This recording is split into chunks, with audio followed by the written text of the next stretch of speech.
বৌমা কি হলো? আরেকটু উপরে মালিশ করে দাও। খুব ভালো লাগছে তোমার মালিশ। আমার শ্বশুরের কথাটা শুনে আমি মুচকি একটা হাসি দিয়ে আমার শ্বশুর মিস্টার পাটেলকে বললাম, এই তো বাবা দিচ্ছি মালিশ করে। আপনার সেবা করতে পেরে আমি সত্যি অনেক খুশি বাবা। আমার কথাটা শুনে আমার শ্বশুর মশাই আচমকা আমার দিকে তাকালেন। আমি আমার শ্বশুর মশাইকে আমার দিকে তাকাতে দেখে খানকে অবাক হয়ে গেলাম। আমি আমার শ্বশুর মশাইয়ের চোখের দিকে তাকিয়ে বোঝার চেষ্টা করছি যে তিনি আমার দিকে হঠাৎ করে এমনভাবে তাকালেন কেন। আমি আমার শ্বশুর মশাইয়ের চোখের দিকে তাকিয়ে থাকতেই আমার শ্বশুর মশাই আচমকা কোনো কথা না বলে উঠে পড়লেন। আমার শ্বশুর মশাই উঠল পড়তেই আমিও দাঁড়িয়ে পড়লাম।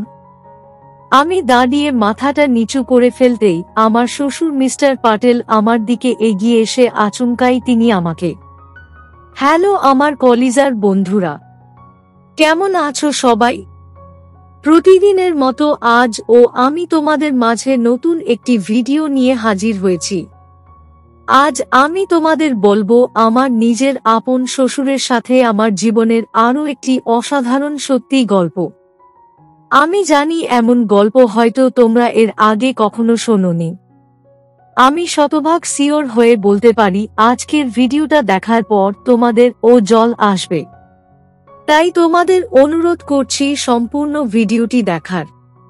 তো বেশি কথা না বলে চলো গল্প ফিরে যাই। আমি রেখা রানী। আমি একজন 25 বছর বয়সী বিবাহিত নারী। আমার স্বামীর নাম রাজকুমার পাটেল। আমার স্বামী রাজকুমার পাটেল পেশায় তেমন কিছুই করেন না। আসলে আমার শ্বশুর মিস্টার পাটেলের অনেক বড় ব্যবসা আছে, আর আমার স্বামী রাজকুমার পাটেল সেই ব্যবসার দেখাশোনা করে থাকেন। এক কথায় আমার স্বামী রাজকুমার পাটেল তাদের পারিবারিক ব্যবসা দেখাশোনা করে থাকে। আমার সাথে আমার স্বামী রাজকুমারের বিয়েটা পারিবারিকভাবেই হয়। বিয়ের পর আমি যখন প্রথম আমার শ্বশুর বাড়ি আসি, তখন আমি জানতে পারি আমার শ্বশুর বাড়িতে আমার শ্বশুর ও আমার স্বামী ছাড়া আর কেউ নেই। আসলে আমার শাশুড়ি মা আজ থেকে অনেক বছর আগেই চলে গেছেন। আমি যখন আমার শ্বশুর বাড়িতে প্রথম আসি তখন আমার বয়স ছিল 21। বর্তমানে আমার বিয়ের প্রায় 4 বছর হয়েছে, তবে আমার কোনো সন্তান নেই। আমি এই বিষয়টা নিয়ে অনেক বেশি চিন্তিত, কারণ আমাদের সমাজে কিছু থেকে কিছু হলেই ঘরের বউয়ের দিকে আঙ্গুল তোলা হয়। আমি বুঝি কেন সবাই মেয়েদের দোষ খোঁজে। একজন পুরুষের তো সমস্যা থাকতে পারে, এই দিকটা কেউ কখনো চিন্তা করে না। আমি রোজকার মতো আজ নিজের ঘরে বসে আপন মনে এসব কথা ভাবছি। এমন সময় আচমকা আমার কানে ভেসে আসলো আমার শ্বশুর মশাইয়ের কণ্ঠস্বর। তিনি আমাকে ডাকছেন। আমি আমার শ্বশুর মশাইয়ের ডাক শুনে আর অপেক্ষা করলাম না। আমি দ্রুত নিজের ঘর থেকে বেরিয়ে সোজা চলে গেলাম আমার শ্বশুর বাবার ঘরের দিকে। আমি আমার শ্বশুর মিস্টার পাটেলের ঘরের সামনে এসে দাঁড়িয়ে নিজের মাথার উপর শাড়ির আঁচলটা ভালোভাবে টেনে নিয়ে আমার শ্বশুর মিস্টার পাটেলকে বললাম, বাবা আপনি আমাকে ডেকেছেন? আমার প্রশ্নের জবাবে আমার শ্বশুর মশাই আমার দিকে তাকিয়ে মুচকি হাসি দিয়ে বলল, মা কোথায় ছিলি তুই? আমি শ্বশুর বাবাকে বললাম, এই তো বাবা ঘরে ছিলাম, কিছু কাজ বাকি ছিল সেইগুলো করছিলাম। আমার কথাটা শেষ হতেই আমার শ্বশুর বাবা আমার দিকে তাকিয়ে আছেন। আমার শ্বশুর মিস্টার পাটেল সবসময় আমার দিকে এমনভাবেই তাকিয়ে থাকেন। আমি সত্যি জানি না উনি আমার দিকে কেন এমনভাবে তাকিয়ে থাকেন। ওনার এই চাহনি আমার নিজের কাছেই ভীষণ অদ্ভুত লাগে। আমি এই বাড়িতে আসার পর থেকে আমি দেখছি আমার শ্বশুর মিস্টার পাটেল সবসময় আমার দিকে তাকিয়ে থাকেন। ওনার এই চাহনি আমার মনের মাঝে অনেক প্রশ্নের তৈরি করে। আমি আমার শ্বশুর মিস্টার পাটেলের চাহনি দেখে নিজের চোখ নামিয়ে নিলাম। আমি নিজের মাথাটা নিচু করে ভাবছি আপন মনে যে আমি কি আমার শ্বশুর বাবাকে জিজ্ঞেস করব।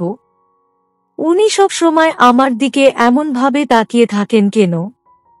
নাকি সব সময়ের মতো এই কথাটা আমার মনের মাঝেই রাখব? আমি ঠিক বুঝতে পারছি না যে আসলে আমার এখন কি করা উচিত। আমি বেশ খানেক সময় আপন মনে এসব চিন্তা করার পর আচমকা আমার শ্বশুর মিস্টার পাটেল আমাকে বলল, কি হলো বৌমা? তুমি এমন ভাবে নিশ্চুপ হয়ে কি ভাবছ? আমার শ্বশুর মিস্টার পাটেলের প্রশ্ন শোনার পর আমার ঘোর কাটল। আমি আমার শ্বশুর মিস্টার পাটেলের দিকে তাকিয়ে বললাম, তেমন কিছু না বাবা, এমনিতেই একটু রান্না নিয়ে চিন্তা করছিলাম আর কি। আপনি আমাকে কেন ডেকেছিলেন বাবা? আমার প্রশ্নের জবাবে আমার শ্বশুর মিস্টার পাটেল আমাকে বলল, এই যে তোমাকে সকাল থেকে দেখতে পাইনি, তাই ডাকলাম। এমনিতে সুস্থ আছো কি না সেটার জন্য। আমি আমার শ্বশুর বাবাকে বললাম, আমি সুস্থ আছি বাবা, আপনি অতিরিক্ত চিন্তা করিয়েন না, আপনি এখন একটু বিশ্রাম করুন, আমি গিয়ে দুপুরের রান্না শেষ করে নেই।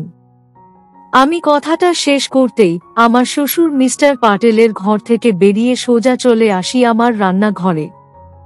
আমি আমার রান্নাঘরে এসে রান্না করা শুরু করি। আমি রান্না করছি আর আপন মনে ভাবছি আমার শ্বশুর মিস্টার পাটেলের কথা। তিনি এমনিতে অনেক ভালো মনের একজন মানুষ। আমি এই বাড়িতে আসার পর থেকে তিনি আমাকে অনেক সাহায্য সহযোগিতা করেছে। আমি ওনাকে অনেক সম্মান করি। আমি আপন মনে আমার শ্বশুর বাবার কথা ভাবতেই আচমকা আমার মনের মাঝে আমার স্বামীর কথা কাজ করে উঠল। আজ বিয়ের এতগুলো বছর অতিবাহিত হয়ে গেল, অথচ আমার কোনো সন্তান নেই। এই বিষয়টা আমার মনকে সব সময় অশান্ত করে দেয়। আমি অনেক চেষ্টা করেছি, তবে কোনো কিছুতেই কিছু হয়নি। যদিও আমি আমার স্বামীকে অনেকবার বলেছি একজন ভালো চিকিৎসক দেখাতে, তবে তাতে কোনো লাভ হয়নি। আমার স্বামীর একটাই কথা, তিনি ঠিক আছেন, ওনার কোনো কিছুর প্রয়োজন নেই। কিন্তু আমি তো জানি আমার স্বামী ঠিক আছে নাকি নেই। আমি আর কি করব? যেখানে বারবার করে আমার স্বামীকে বলার পরেও কোনো কাজ হয়নি, সেখানে তাকে আর কিছু বললেও কোনো লাভ হবে না। আমি আমার স্বামীর কথা ভাবতেই আমার একটা দীর্ঘশ্বাস চলে আসলো। এই জীবনটা ভীষণ অদ্ভুত।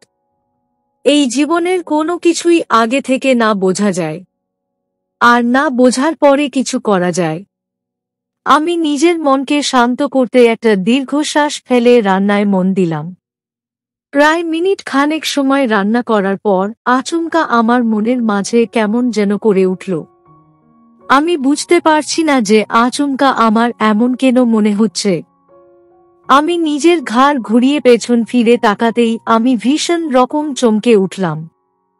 আমি দেখতে পেলাম আমার পেছনে আমার শ্বশুর মিস্টার পাটেল দাঁড়িয়ে আছেন। আমি আচমকা আমার শ্বশুর মিস্টার পাটেলকে আমার রান্নাঘরের সামনে দেখে খানিক অবাক হয়ে গেলাম, আর কৌতূহলী কণ্ঠে ওনাকে জিজ্ঞেস করলাম, বাবা আপনি এখানে? আমার কথাটা শেষ হতেই উনি বললেন, আসলে মা ঘরে একা ভালো লাগছিল না, তাই ভাবলাম তোর সাথে একটু গল্প করি, তাই এসেছি মা। আমি আমার শ্বশুরের কথাটা শুনে মুচকি হেসে বললাম, আচ্ছা বাবা ঠিক আছে, কিন্তু এখানে আপনি বসবেন কোথায়? আপনি এক কাজ করুন, সোফায় গিয়ে বসুন, আমি এখান থেকেই কথা বলছি। আমার কথাটা শেষ হতেই আমার শ্বশুর মিস্টার পাটেল আমাকে খানকে অবাক করে দিয়ে বললেন, আরে না, সোফায় বসলে আমি কথা বলবো কেমন করে? আমি এখানেই ঠিক আছি, এখান থেকেই তোমার সাথে গল্প করা যাবে। আমি আমার শ্বশুর মিস্টার পাটেলের কথাটা শুনে খানিক নিশ্চুপ হয়ে গেলাম। এই লোকটার কথা বার্তা আমি ঠিক বুঝতে পারি না, মানে কখন কি বলবেন উনি, তা শুধুমাত্র উনি নিজেই জানেন। আমি আমার শ্বশুর মিস্টার পাটেলকে আর কিছু বললাম না। আমি আমার মতো রান্না করতে থাকি, আর উনি কথা বলতে থাকেন। আমিও মাঝে মাঝে ওনার কথার উত্তর দেই। প্রায় মিনিট খানে কথা বলার পর আমার শ্বশুর মিস্টার পাটেল আচমকা আমাকে জিজ্ঞেস করলেন, আচ্ছা বৌমা, আমি যে সব সময় তোমার দিকে তাকিয়ে থাকি, এই বিষয়টা কি তোমার কাছে খানেক অদ্ভুত লাগে? আমি আমার শ্বশুর মিস্টার পাটেলের কথাটা শুনে ভীষণ রকম চমকে উঠলাম। আমি কখনো ভুল করে ও আঁচ করতে পারিনি যে উনি কখনো আমাকে এই কথাটা জিজ্ঞেস করতে পারেন। আমি খানেক হেসে ফেলে বললাম, না বাবা, তেমন কিছু তো আমি কখনো ভাবিনি। কিন্তু কেন বাবা, আজ হঠাৎ আপনি এই কথাটা আমাকে বলছেন? আমার শ্বশুর বাবা বললেন, না তেমন কিছু না, এমনিতেই আমার মনে হলো তাই জিজ্ঞেস করলাম তোমায়। আমি আমার শ্বশুর মিস্টার পাটেলকে বললাম, ওহো, আচ্ছা বাবা, সত্যি বলুন তো আপনি আমার দিকে সব সময় এমন ভাবে তাকিয়ে থাকেন কেন? মানে আমি না সত্যি এই বিষয়টা ঠিক বুঝতে পারি না। আপনি যদি বলতেন তবে ভালো হতো। আমার কথাটা শেষ হতেই আমার শ্বশুর মিস্টার পাটেল একদম নিশ্চুপ হয়ে গেলেন আর নিজের মাথাটা নিচু করে ফেললেন। আমি আমার শ্বশুর বাবাকে এমনভাবে নিশ্চুপ হয়ে যেতে দেখে খানেক অবাক হয়ে গেলাম। আমি ঠিক বুঝতে পারলাম না যে উনি হঠাৎ এমন করে নিশ্চুপ হয়ে গেলেন কেন। আমার কোনো কথায় কি উনি অভিমান করেছেন? বিষয়টা আমার কাছে খানেক অদ্ভুত লাগলো। আমি আমার শ্বশুর মিস্টার পাটেলের দিকে খানকে সময় তাকিয়ে থাকতেই আমার শ্বশুর মিস্টার পাটেল আমাকে খানেক অবাক করে দিয়ে বললেন, আসলে বৌমা, তোমাকে দেখতে একদম তোমার শাশুড়ি মায়ের মতো। তোমার দিকে তাকালে আমি আমার মাধবীলতাকে দেখতে পাই। বিশ্বাস করো বৌমা, আমি তোমাকে প্রথমবার দেখে ভীষণ অবাক হয়ে গেছিলাম। আর এই কারণেই আমি তোমাকে এই বাড়ির বৌমা করে নিয়ে এসেছি। আমি জানি আমার ছেলেটা মোটেও তোমার যোগ্য না, কিন্তু কি করব বলো মা, আমি চাই না তুই আমার বাড়ি ছেড়ে চলে যাও। আমি সব সময় চাই তুমি এই বাড়িতে থাকো। আমি আমার শ্বশুর বাবার কথা শুনে ভীষণ রকম অবাক হয়ে গেলাম। আমি সত্যি কখনো ভাবতেও পারিনি যে আমার চেহারার সাথে আমার শাশুড়ি মায়ের চেহারার এতটা মিল থাকতে পারে। আমি আজ আমার শ্বশুর বাবাকে কিছু বলার ভাষা হারিয়ে ফেলেছি যেন। আমি নিশ্চুপ হয়ে আছি। আমার শ্বশুর বাবা আমাকে নিশ্চুপ দেখে বললেন, কি হলো মা, তুমি নিশ্চুপ হয়ে আছো যে? আমার কথায় অভিমান করেছো তুমি? আচ্ছা বৌমা, অভিমান করো না। আমি তোমাকে কথা দিলাম, আমি আর কখনো তোমাকে কোনো কথাই বলবো না। আমার শ্বশুর বাবা তার কথাটা শেষ করতেই আমার রান্নাঘরের সামনে থেকে চলে যেতে নিল। আমার শ্বশুর বাবা আমার রান্নাঘরের সামনে থেকে চলে যেতে নিতেই আমি আমার শ্বশুর বাবাকে থামিয়ে দিয়ে মুচকি হেসে বললাম, বাবা, আপনি অভিমান করছেন কেন? আপনি দয়া করে অভিমান করবেন না। আমি জানি আপনি কি বলতে চেয়েছেন, আর আমি আপনার উপর কোনো অভিমান করিনি। আমি আপনার মেয়ের মতো, আর আমি নিজেও চাই আপনি যেন ভালো থাকুন। আমার কথাটা শেষ হতেই আমার শ্বশুর মিস্টার পাটেলের মুখে হাসি ফুটে উঠল। আমি আমার শ্বশুরকে হাসতে দেখে নিজেও খানিক খুশি হলাম। আমি আমার শ্বশুর বাবাকে বললাম, বাবা, আপনি এখন নিজের ঘরে গিয়ে বিশ্রাম করুন। তাছাড়া বেশি সময় ধরে দাঁড়িয়ে থাকলে আপনার পা ব্যথা করবে। আমার কথা শুনে আমার শ্বশুর বাবা বললেন, হ্যাঁ মা, আমার পা এমনিতেই ব্যথা করছে অনেক, মনে হচ্ছে তেল মালিশ করতে হবে। আমি আমার শ্বশুর বাবার পায়ে ব্যথার কথা শুনে বললাম, আচ্ছা বাবা, আপনি এক কাজ করুন, নিজের ঘরে গিয়ে একটু বিশ্রাম নিন আর অপেক্ষা করুন, আমি রান্নাটা শেষ করে আসছি। আমার কথা মতো আমার শ্বশুর মিস্টার পাটেল তার ঘরের দিকে চলে গেলেন। আমার শ্বশুর বাবা তার ঘরের দিকে চলে যাওয়ার পর আমি একটা প্রশান্তির নিঃশ্বাস ফেললাম। আমার মাথায় এতটা দিন যেই বিষয়টা সব সময় ঘুরপাক খেত, আজ সেই বিষয়টা আমার কাছে পরিষ্কার হয়েছে। সেই সাথে আমার মন থেকে একটা চিন্তা ও কমে গেছে। আমি আমার মনটা শান্ত করে রান্না করতে থাকলাম। প্রায় ঘন্টা খানেক সময় রান্না করার পর আমি আমার শ্বশুর বাবার পায়ে তেল মালিশ করে দিয়ে তেল খানেক গরম করে নিলাম। আমি তেল গরম করে আমার শ্বশুর মিস্টার পটেলের ঘরের দিকে চলে আসলাম। আমি আমার শ্বশুর বাবার ঘরের সামনে এসে দাঁড়াতেই আমি দেখতে পেলাম আমার শ্বশুর বাবা খবরের কাগজ পড়ছেন। আমি আমার শ্বশুর বাবাকে খবরের কাগজ পড়তে দেখে বললাম, বাবা, আপনি কি এখন ব্যস্ত আছেন? আমার প্রশ্ন শুনে আমার শ্বশুর মিস্টার পাটেল মুচকি হেসে বললেন, আরে না মা, আমি তো তোমার অপেক্ষায় বসেছিলাম। ভিতরে এসো বৌমা। আমি আমার শ্বশুর বাবার কথা মতো তার ঘরের ভিতরে আসলাম। আমি আমার শ্বশুর মিস্টার পটেলের ঘরের ভিতর এসে আমি তার পাশে বসে ওনার পায়ে তেল মালিশ করে দিতে শুরু করলাম। আমি তেল মালিশ করতে দিচ্ছি আর আমার শ্বশুর বাবার সাথে গল্প করছি। প্রায় মিনিট খানেক মালিশ করার পর আমার শ্বশুর বাবা আমাকে বললেন, বৌমা, কি হলো? আর একটু উপরে মালিশ করে দাও। খুব ভালো লাগছে তোমার মালিশ। আমার শ্বশুরের কথাটা শুনে আমি মুচকি একটা হাসি দিয়ে আমার শ্বশুর মিস্টার পাটেলকে বললাম, এই তো বাবা দিচ্ছি মালিশ করে। আপনার সেবা করতে পেরে আমি সত্যি অনেক খুশি বাবা। আমার কথাটা শুনে আমার শ্বশুর মশাই আচমকা আমার দিকে তাকালেন। আমি আমার শ্বশুর মশাইকে আমার দিকে তাকাতে দেখে খানকে অবাক হয়ে গেলাম। আমি আমার শ্বশুর মশাইয়ের চোখের দিকে তাকিয়ে বোঝার চেষ্টা করছি যে তিনি আমার দিকে হঠাৎ করে এমনভাবে তাকালেন কেন।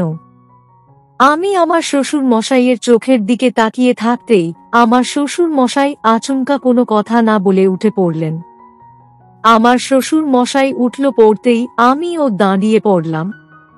আমি দাঁড়িয়ে মাথাটা নিচু করে ফেলতেই আমার শ্বশুর মিস্টার পাটেল আমার দিকে এগিয়ে এসে আচমকাই তিনি আমাকে বললেন, বৌমা, আজ তোমার তেল মালিশে আমার পায়ের ব্যথা একদম চলে গেছে। সব সময় কি তুমি এভাবে আমার পায়ে তেল মালিশ করে দিতে পারবে মা? আমি আমার শ্বশুর বাবার দিকে তাকিয়ে বললাম, অবশ্যই পারবো বাবা। আপনার সেবা করতে পারলে আমি নিজেও মন থেকে অনেক খুশি হব। আমার কথাটা শুনে আমার শ্বশুর বাবা অনেক খুশি হলেন। সত্যি বলতে সারা দিন বাড়িতে একা থেকে আমি নিজেও মন খারাপ করতে থাকতাম। আজ আমার শ্বশুর বাবা আছেন বলে আমার মনটা খানিক প্রশান্তি পায় তার সাথে কথা বলে গল্প করে।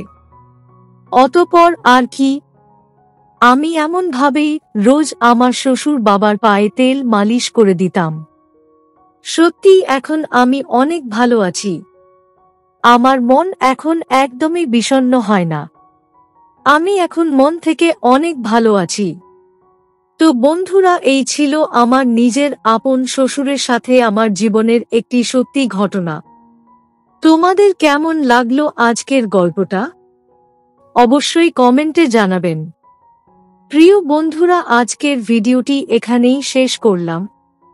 যদি আমাদের ভিডিওটি আপনাদের ভালো লেগে থাকে তবে একটা লাইক করবেন এবং চ্যানেলটি সাবস্ক্রাইব করবেন।